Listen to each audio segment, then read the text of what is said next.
Ada bunyi bising orang berjalan ke arah lembah Kidron. Siapakah mereka? Kebanyakan mereka kelihatan seperti askar yang membawa senjata dan obor. Tetapi ada di antara mereka memakai jubah seperti orang yang terhormat. Mereka membawa lentera sambil berjalan di belakang para askar. Kita kenal orang yang memimpin rombongan ini, yaitu Yudas Iskariot, murid Yesus sendiri. Yesus bertanya mereka, "Siapa yang kamu cari?" Askar menjawab, "Yesus, orang Nazaret."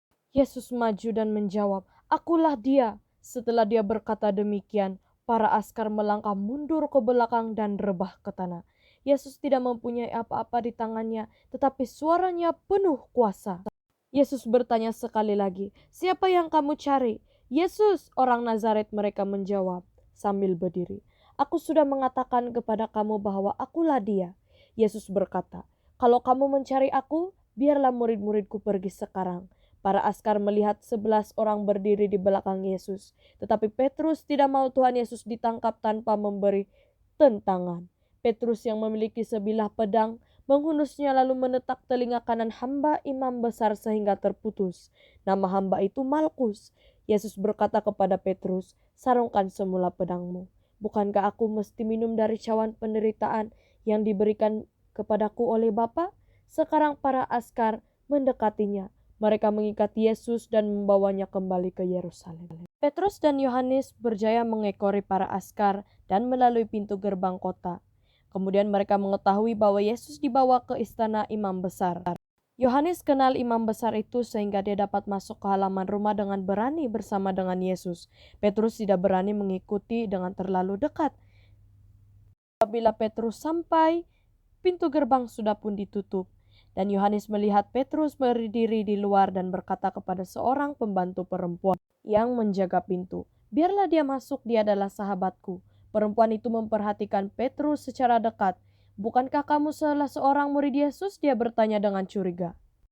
"Bukan," Petrus menyangkal. Dia mengikuti Yohanes ke tempat perapian yang dinyalakan di tengah-tengah halaman rumah karena kesejukan. Ada beberapa hamba dan pengawal sedang memanaskan diri sambil menunggu apa yang terjadi kepada Yesus. Terus ditanya lagi, "Bukankah kamu seorang daripada murid orang itu?" Petrus menjawab, "Bukan." Dan sekali lagi dia ditanya oleh hamba imam besar, "Bukankah kamu yang kulihat di taman itu bersama-samanya?" Petrus menyangkal lagi dan sejurus selepas itu ayam berkokok. Dan Petrus mengingat apa yang dikatakan oleh Yesus kepadanya. Petrus berasa sangat sedih dan menyesal atas perbuatannya menyangkal Yesus sebanyak 3 kali. Dia merasa amat malu terhadap dirinya. Dia keluar dan menangis dengan terseduh-seduh karena menyesal. Yesus berdiri dengan tangan yang diikat di hadapan Hanas, imam besar untuk tahun lepas.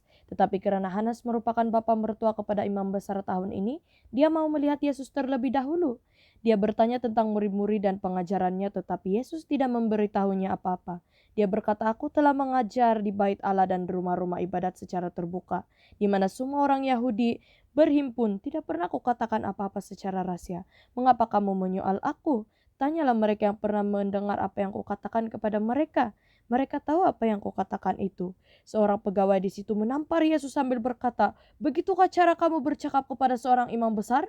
Yesus berkata kepadanya, "Sekiranya yang kukatakan itu salah, tunjukkanlah kepada semua orang di sini apa kesalahan itu. Tetapi kalau kata-kataku benar, mengapa kamu menamparku?" Selepas itu Hanas menyuruh orang membawa Yesus yang masih dalam keadaan terikat ke hadapan imam besar Kayafas. Pagi berikutnya, Yesus dibawa menghadap Pontius Pilatus untuk dibunuh, karena menurut hukum Yahudi mereka tidak boleh membunuh. Semasa menghadap Pilatus, para imam dan orang Yahudi tidak turut masuk ke dalam istananya, karena menurut adat mereka dia seorang kafir yang tidak percaya kepada Allah. Dan jika mereka berbuat demikian, seorang yang terkena najis tidak boleh menyertai jamuan Paskah. Oleh yang demikian, Pilatus keluar menemui mereka dan bertanya, "Apakah tuduhanmu terhadap orang ini?" Mereka menjawab, "Jika orang ini tidak melakukan perbuatan jahat, sudah tentu kami tidak akan membawanya ke hadapanmu." Kemudian Pilatus berkata kepada mereka, "Ambillah dia, adili mengikut undang-undangmu." Orang Yahudi menjawab, "Kami tidak mempunyai kuasa undang-undang untuk menjatuhi hukuman mati ke atas seseorang. Orang ini harus dihukum mati karena mengaku dirinya sebagai raja." Sekarang perhatian Pilatus tertuju kepada Yesus. Dia membawa Yesus masuk ke istana dan bertanya kepadanya secara pribadi, "Adakah kamu raja orang Yahudi?" Yesus menjawab, "Adakah kata-kata ini daripada dirimu sendiri, atau adakah orang lain mengatakannya kepadamu tentang diriku?" Pilatus menjawab, "Adakah aku seorang Yahudi? Bangsamu sendiri dan ketua-ketua imam telah membawamu kepadaku. Apakah yang telah kau lakukan?" Yesus menjawab, "Kerajaanku bukanlah daripada dunia ini. Jika kerajaanku dari dunia ini, tentulah para muridku berjuang mempertahankan aku daripada diserahkan kepada orang Yahudi. Tetapi kerajaanku bukanlah dari sini." Dengan demikian, Pilatus pun berkata kepadanya, "Jadi adakah kamu seorang raja?" Yesus menjawab, "Betul katamu, aku seorang raja. Aku dilahirkan ke dunia untuk memberi kesaksian tentang kebenaran. Setiap orang yang memihak kepada kebenaran mendengar suaraku." Pilatus berkata kepadanya, "Apakah itu kebenaran?" Kemudian dia keluar mendapatkan orang Yahudi lalu berkata, "Aku mendapatinya tidak bersalah sama sekali. Tetapi kamu ada satu adat, yaitu aku harus membebaskan seorang daripada bangsamu pada perayaan Paskah. Maukah kamu kubebaskan raja orang Yahudi?" Mereka semua berteriak lagi, "Jangan bebaskan orang itu, bebaskan Barabas." Barabas adalah seorang perompak. Pilatus menyadari dia tidak dapat melakukan apa-apa, lalu dia mengarahkan supaya Yesus disesah. Askar-askar menganyam mahkota daripada duri dan mengenakannya pada kepala Yesus. Duri itu menusuk dahinya sampai darah mengalir. Kemudian mereka menyarungkan jubah berwarna ungu ke tubuhnya. Mereka datang kepadanya dan berkata, "Daulat Raja orang Yahudi," lalu menamparnya. Pilatus keluar lagi dan berkata kepada mereka, "Lihat, aku bawakan dia kepadamu supaya kamu tahu aku mendapati dia tidak bersalah sama sekali." Yesus pun dibawa keluar dengan memakai mahkota duri dan jubah ungu itu. Pilatus berkata kepada mereka, "Lihatlah orang ini." Apabila ketua-ketua imam dan pegawai-pegawai melihatnya, mereka berteriak, "Salibkan dia, salibkan dia." Pilatus berkata kepada mereka, "Kamu ambil dan salibkan dia, karena aku mendapatinya tidak bersalah sama sekali." Orang Yahudi itu menjawab, "Kami ada hukum, dan menurut hukum itu dia harus dihukum mati, karena dia mengaku dirinya anak Allah." Apabila mendengar kata-kata itu, Pilatus semakin takut. Dia takut dengan orang Yahudi. Pilatus coba membebaskan Yesus, tetapi orang Yahudi berseru, "Jika kamu membebaskan orang ini, kamu bukanlah sahabat Kaisar, karena sesiapa yang mengaku dirinya raja bercakap menentang Kaisar." Ketika Pilatus mendengar kata-kata demikian, dia pun membawa Yesus dan berkata kepada orang Yahudi, "Lihatlah raja kamu." Tetapi mereka berseru, "Bawa dia pergi, bawa dia pergi, salibkan dia." Pilatus berkata kepada mereka, "Adakah kamu mau aku menyalibkan rajamu?" Ketua-ketua imam menjawab, "Kami tidak ada raja selain Kaisar." Oleh itu Pilatus pun menyerahkan Yesus kepada mereka untuk disalib. Lalu mereka mengambilnya dan membawanya pergi. Askar-askar membawa Yesus keluar dari tempat pengadilan dan keluar dari kota Yerusalem karena tidak pernah seorang pun disalibkan di dalam kota. Yesus harus mengangkat salibnya sendiri. Akhirnya mereka tiba di sebuah bukit yang dinamakan Golgota di luar kota Yerusalem. Di sana Yesus dibaringkan ke atas kayu salib, tangan dan kakinya dipaku pada salib itu. Kemudian salib itu ditanam di sebuah lubang yang telah dikorek supaya salib itu dapat ditegakkan. Dua orang lain yang adalah pencuri dan penjenayah disalib pada sebelah kanan dan kiri Tuhan Yesus. Setelah disalibkan, Pilatus memerintah supaya satu catatan ditulis dan diletakkannya di atas salib itu.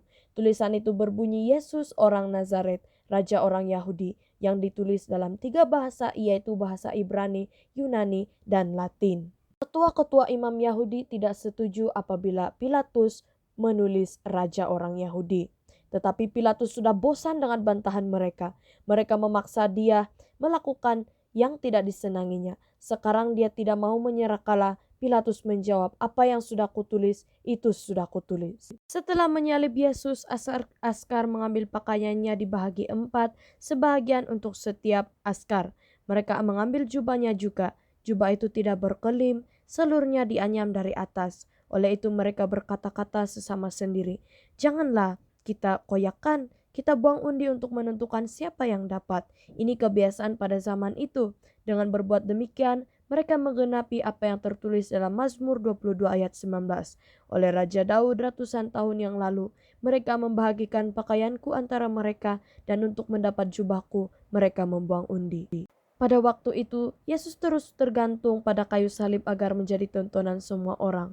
Di tepi salib Yesus berdiri ibunya dan saudara perempuan ibunya Maria istri Klopas dan Maria Magdalena. Apabila Yesus melihat ibunya dan Yohanes muridnya yang dikasihi berdiri di situ, dia pun berkata kepada ibunya, "Lihat, itulah anakmu." Kepada Yohanes dia berkata, "Lihatlah ibumu." Sejak itu Yohanes mengambil ibu Yesus sebagai ibunya dan membawanya tinggal di rumahnya.